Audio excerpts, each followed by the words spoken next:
Hello everyone, welcome. So today I wanted to show you something that I've done here.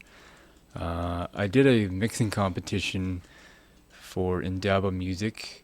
It was a song by Jessica Childdress, I think is the name, and the song was Slow Down. Um, so basically I mixed this song. I used Waves NLS, the plugin on here, and then I did a demo for this plugin. And somebody had asked me to describe how I process the drums, like the kick and the snare specifically here. This is Tiberiu Fulga, I think it is, how you pronounce it. So today I've decided to show you guys what I've done and then kind of just give some overall tips, because this is stuff that I've done it's quite a while ago. Probably it might even be over a year old now. But I'm going to run through all the different processing that I did for the kick and the snare, but I'll do the whole drum set just to show how it all kind of melds together.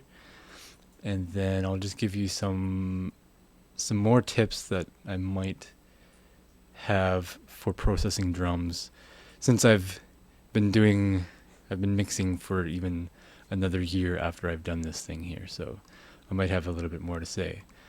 So let's kind of get down to it. I'll show you basically the song itself, so you can get a good ear for the song.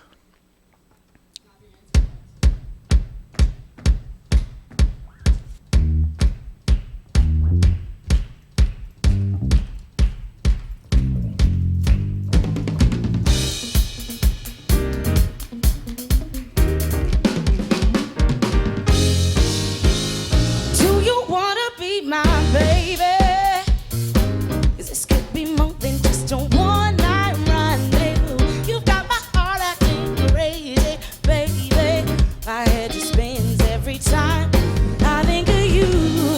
All of the things you make me feel when we touch, and our bodies are in motion. Baby, slow down and listen now.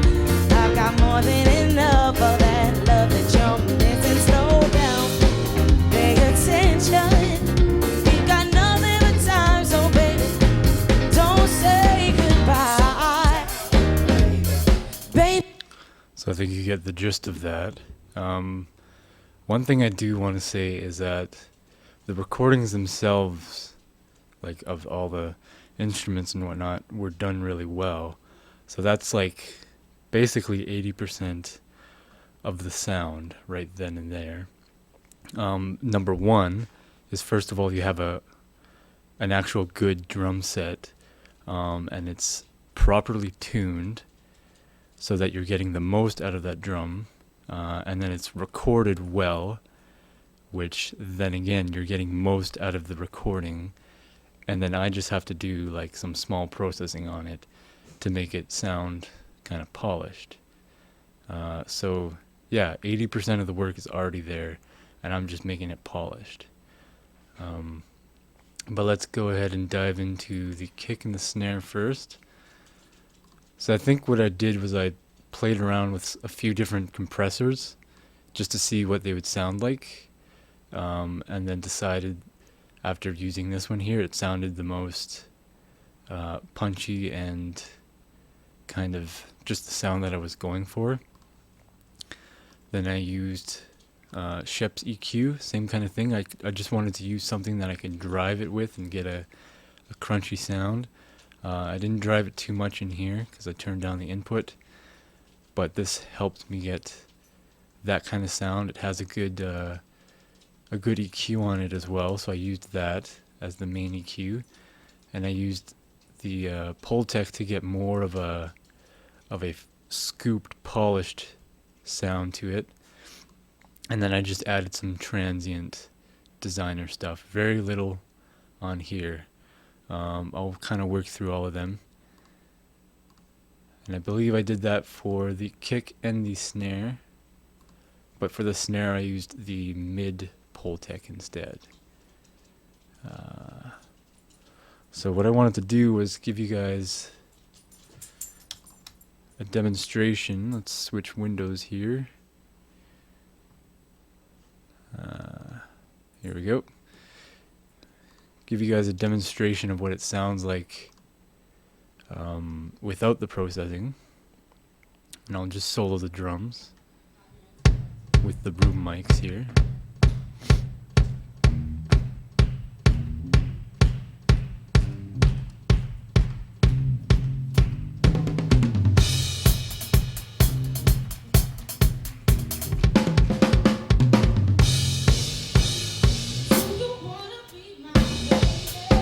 So this is without the processing. You can tell that all that punchiness it's all in the recording. The snare is very snappy and everything. The kick has a lot of punch, low end and high end slap as well. Here's with the processing.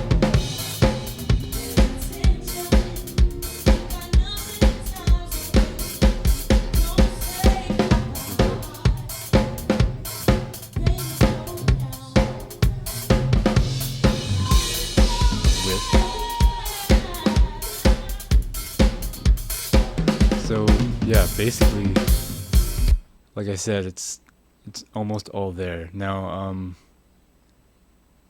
let's run through these one by one. And actually, just to save time, I'll just do the kick and the snare, because I use the same basic concept for each of these drums. The only difference is when I get to like the overheads, I didn't want to use any transient designer, etc., etc. So I'll walk you through that difference as well.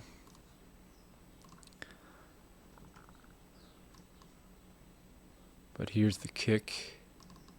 We'll run through the plugins one by one. So on its own it sounds good, but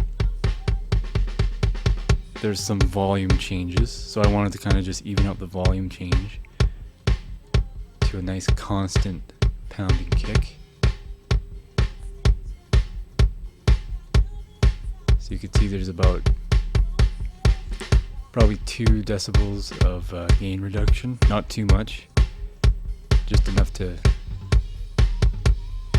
even out throughout the whole song. Put some saturation, not too much, in some of this character stuff here. It's called Fat Knob.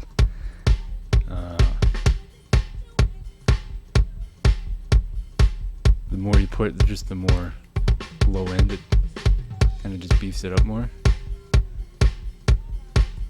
And I have this detector here so that it's not completely ruining the first kind of low end transient piece.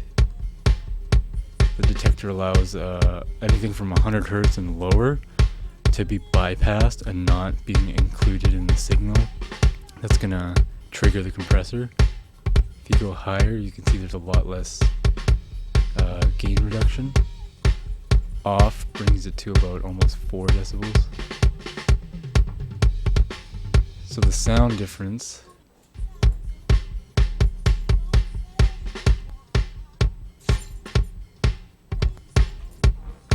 there's very little sound difference, but what this is doing is just keeping the sound, the level, the decibel level at a more even amount.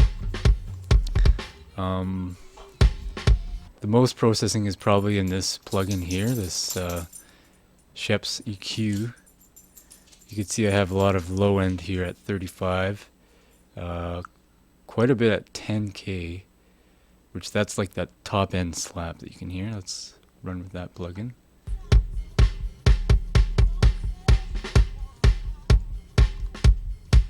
So yeah, this is where all that scoop sound comes from.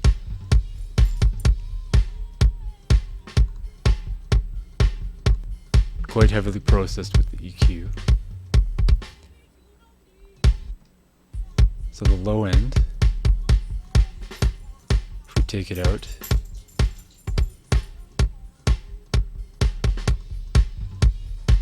Big difference.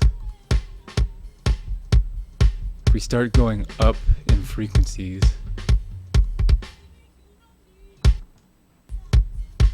I think it started to get a little too chunky or boxy in that kind of cloud MIDI area. And like 150 hertz starts to get too much, and then it's going to interfere with the bass and whatnot. So I just kept it really low. At 110, I think you notice it more. 220 is really obvious. There's too much boxiness going on. So 35 keeps it nice and low, beefy, and very subby. The mid here, it's not really mid, it's more highs.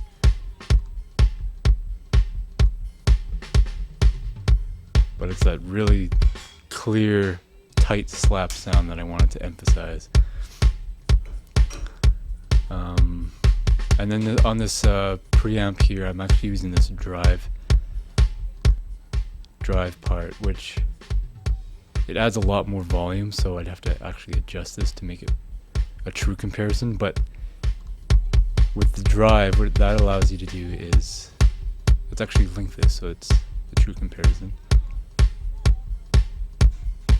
So the more you put on the input, the more it's gonna mimic an analog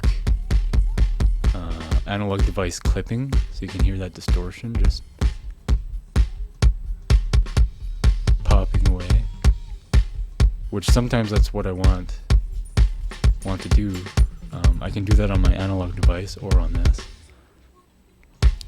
But yeah, I just kept it quite low because I didn't want too much distortion. I wanted it to sound quite natural. And then here we have some kind of final scoop polishing going on.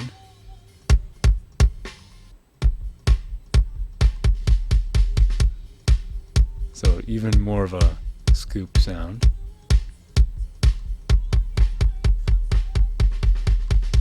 Like heavy duty scoop. So from this to that. So it is quite a bit of processing, but you can't process a shitty recording, so just keep that in mind. And then I wanted to just give it a little bit more punch. I took a little bit away from the sustain.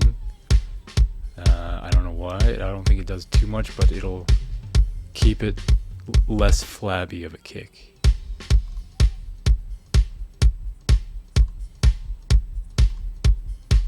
So it makes a little bit of difference. Not overly, but there it is. And the NLS I was using on basically all of the tracks on the song. Here I'm using the drive knob just a little bit. And having the specific console here, this mic one, this is going to be changing the EQ as well.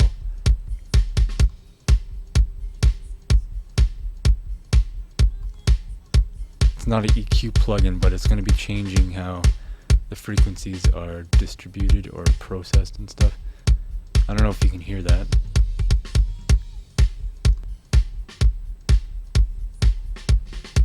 But yeah, it changes the EQ at least a little bit. So if I was to drive it quite a bit more, you could really start to get not a distorted sound, but like a little bit more beefy.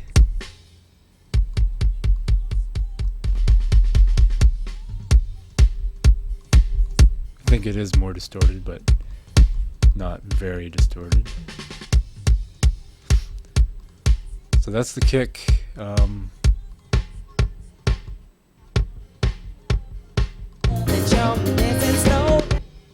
Before, after. Yeah, that's it there. Let's jump to the snare now. And you can see I'm using basically the same plugins. I'm doing basically the same processing. This plugin here on Snares works really well to keep like a nice hard punchy sound. So I use this quite a lot on snares. Kicks, I use it quite often too, because of that same reason. It keeps a nice tight snap, and you can add saturation and whatnot.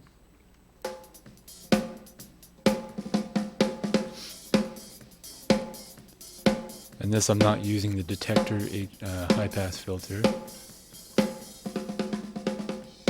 If I was, I think the snare gets a little too beefy because it's letting in all those low end frequencies just kind of pass through.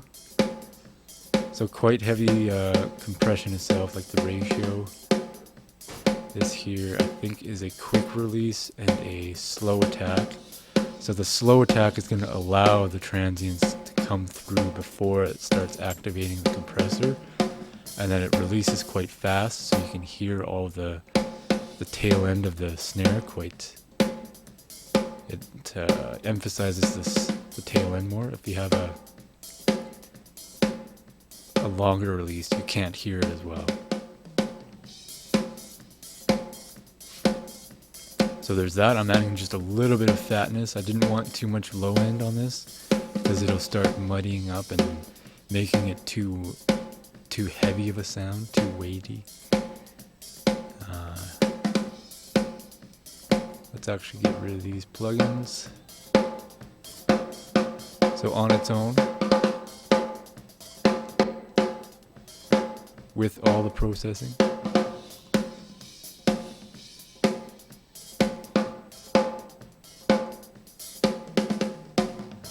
so again, very scoop sound. With the compressor, it doesn't make too much of a difference sonically, but again, I'm just making it trying to make it nice and even in volume throughout the entire song. And I'm shaping the transients so that they're nice and symmetrical and punchy. I want it to be punchy. I don't want to lose that punch. Now the EQ, I'm doing the same thing with the drive, and I'm basically doing a kind of polish, scoopy sound as well, but in more of a snare style. So without, and then with.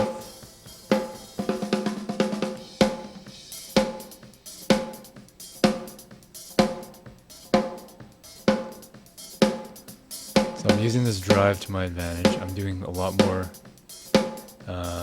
drive on this plugin. I also have the high pass. That's just going to take away all that low end thumpy resonance that I don't want in the snare. I just want it to crack right straight through. Low end, I boosted up. That's like the lowest frequency of the snare. I think is about 240 hertz, where it's a nice thick low frequency for the snare, but it's not so low that it's going to be muddy and messing around where the bass and the kick drum are supposed to be in frequency. So without it, it's kind of, it's there, but it's not quite as beefy as I'd like it. So put that low end in there. The mid, same thing. I'm using the 10 kilohertz to get that nice top end slappy brightness.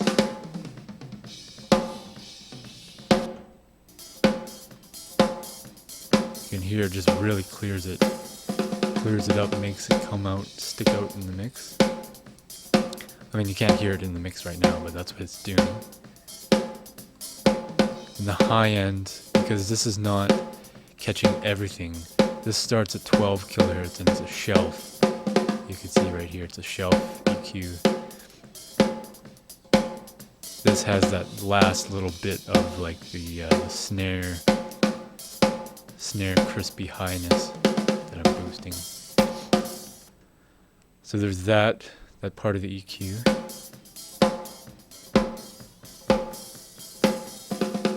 Now this drive here, it's really hard to A-B this comparison, but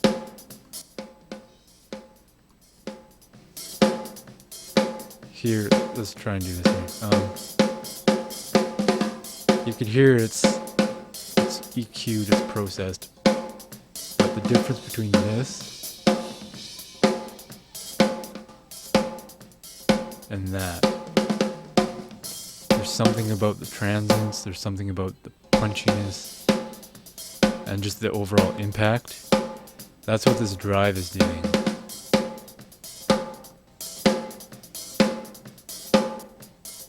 So it's not just EQ'd, it's actually being, I don't know how you call it, but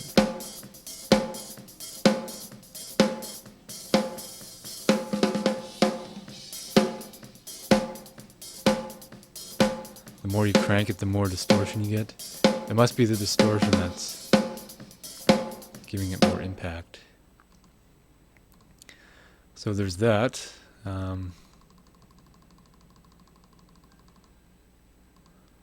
And then once again, I wanted to kind of make it a scooped sound of some sort. These Pultecs make a nice polished sound, so, and I didn't want to boost all that low end. What I wanted to do was shape all this mid-frequency stuff. So that's why I'm using this mid-range plugin.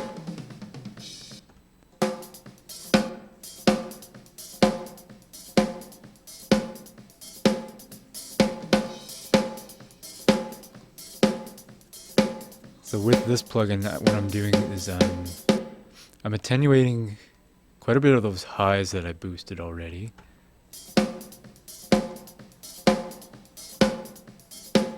it's kind of, I'm boosting it with one plugin and then using this because it has kind of a nice rounded polish to take some of those highs down.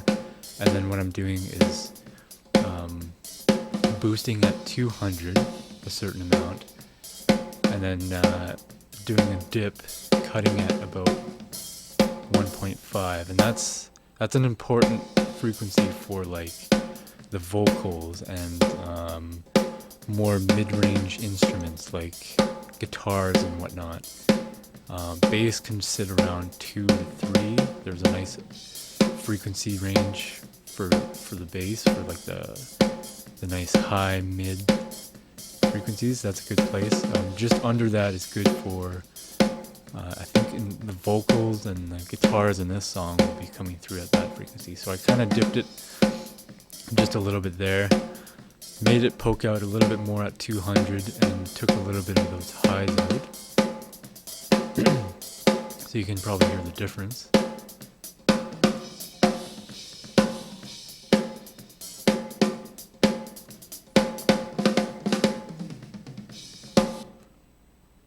So there's that. I think right now it sounds a little bit more dark than I'd like it, but that's because we have a close mic and then we're soloing it. When you have it with the overheads, it's all that brightness is already there, and it's more of a room brightness sound, which is cool. So in this case, we're using these closed mics to just really emphasize the punchiness and the low end and the impact of it, I guess. So next I did the transient designer. Very little processing on here, just a 2% on the attack, so it's not really doing all that much. But I am taking away some of the gain, so I'm using it as a limiter of sorts before I go into the NLS. And NLS, I'm using very little drive as well.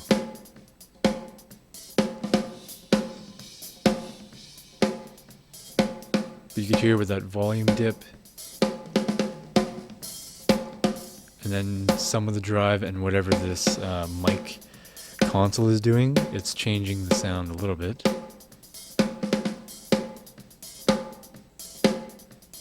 Sounds like the mid frequencies are more emphasized.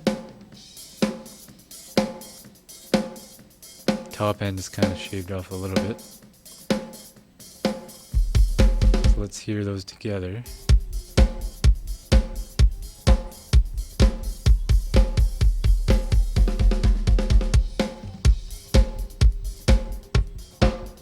So yeah, quite a big difference.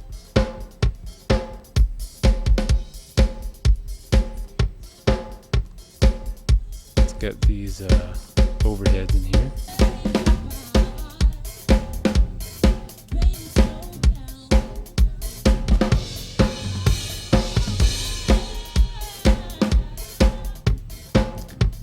So yeah, that clarity of the snare and the kick are coming through those overheads. So I really didn't need that top end for the close mic. I just kind of kept it down.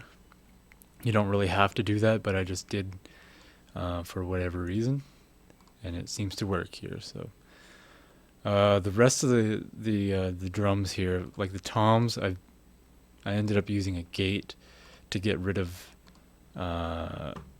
most of the noise that the tom mics are picking up, because the toms aren't hit very often. So all this extra noise that the toms are picking up. Let's get a zoom in here.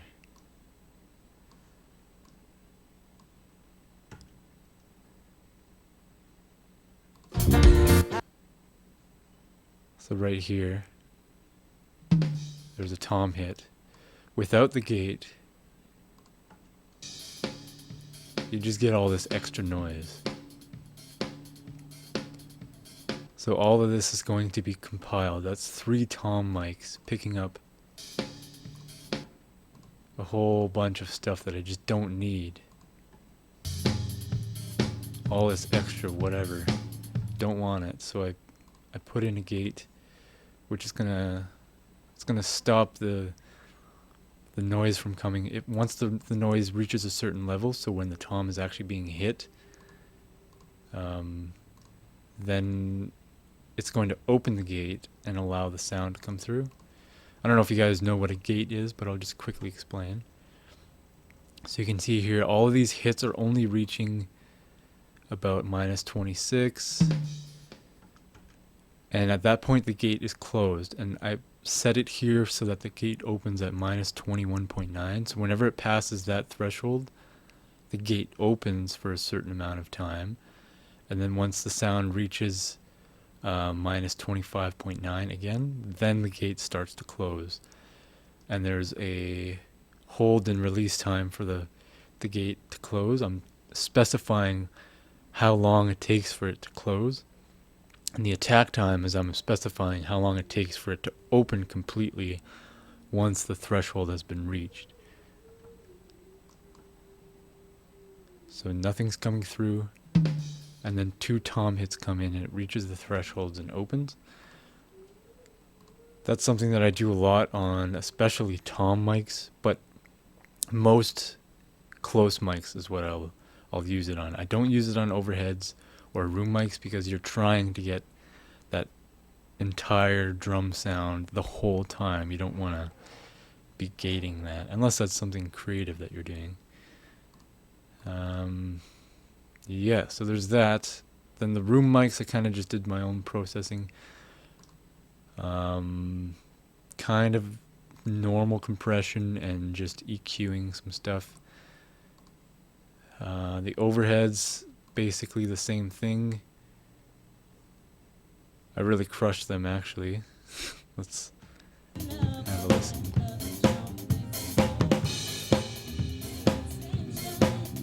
They're fairly crushed, not overly. And then EQ'd, so.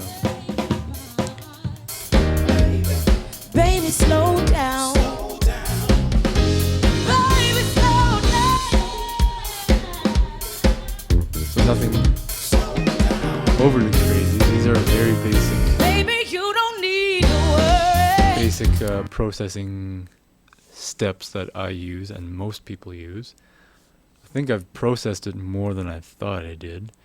But you can tell the difference, obviously. Let's do that just one last time, just to hear the difference. My intentions are just bad enough to be good. The situation's still blurry, baby. But I can bet you if you don't, you'll wish you could pick up the phone, call out my name, because you see, I'm a risk worth taking. Pay attention to the vocal, because this is important here. The vocal is like one of the most important part of this song. And the drums without the processing are colliding with that vocal quite a lot in those same frequencies. So let's have a listen. My intentions are just bad enough to be good. The situation's still blurry, baby. Like the kick in the snare especially. My intentions are just bad enough to be good. The situation's still blurry, baby. But I can bet you if you... And the guitar as well. You can really hear it sort of move out of the way once all this processing is back on. And you can hear it's more polished, it's more pleasing to listen to, and basically just fits in the mix a lot better. So that's kind of the point of mixing, is you're putting everything in its place in the frequency range, in space range, and in like reverberation range or whatever. So you're putting it in a frequency, in a panning, like a place, and then you're putting it in a room place. So yeah, that's the way I kind of think of it. So hopefully that helps you guys. I know there was one request and maybe a couple thumbs up for that to be a tutorial video. This is basically what I do nowadays, except one thing that I do nowadays that's different, that is for sure different, is I use these analog devices here, and typically don't use the NLS plugin as much, just because it's kind of a pain to set up in every project. And if I'm running it through analog gear anyways, I'm just going to use my own analog devices to get an analog sound. I can kind of show you my webcam here. So this device here, this is an old Yamaha mixer which runs down to 2 channels out. So I'm taking this, running it down to 2 channels, putting it into this device, which then gets 8 of its own inputs, and then you can mix those 8 inputs with the 2 from the Yamaha mixer down to a single stereo pair, which then I record after. So I'm actually using the EQs on these as well, and I use them quite a bit and use it for most of my EQing. If I want anything more surgical, I'll typically use the Steinberg EQ here on Cubase. If not, if I want a specialty EQ like this Sheps one I like a lot, I also use the APIs quite a bit. I'll use it on here before it goes into the device, and then I'll make small tweaks on the device once I'm happy with that. Oh, wrong thing here. So yeah, I might use some of these APIs or a Neve. This Sheps one is really nice. Or if I'm doing the surgical stuff, I use the Cubase one here. I also have Fab Filter, which is really good. So if I need any specific, like let's say mid-side EQing, the Sheps one does it. Fab Filter is a really good one for surgical and mid-side processing. Yeah, that's what I do nowadays. So basically, the same approach for mixing drums hasn't changed much at all for me. My tools have changed a bit because I'm implementing analog devices into my workflow, but I'm doing basically the same thing. Trying to make it fit in the mix, using that analog driving to get more distortion and pumpy grittiness, I guess, to get like those hard transient thump noise for the kick and nice crack for the snare. Stuff like that. I'm just using different tools to do the same thing, basically. So yeah, anyways, hopefully you guys like that. Hopefully it's kind of showing you something new, or if you've been already doing most of this, hopefully it's just solidifying your idea of what you have to do to get it sounding more polished and more professional sounding. And yeah, leave a like if you want. Give me some feedback if you want to see more tutorials on anything specific. Let me know. I'll probably jump on that. Those are the easiest videos to make. And I'll be doing hopefully more videos soon. So thanks for watching, guys. Take care. Bye bye.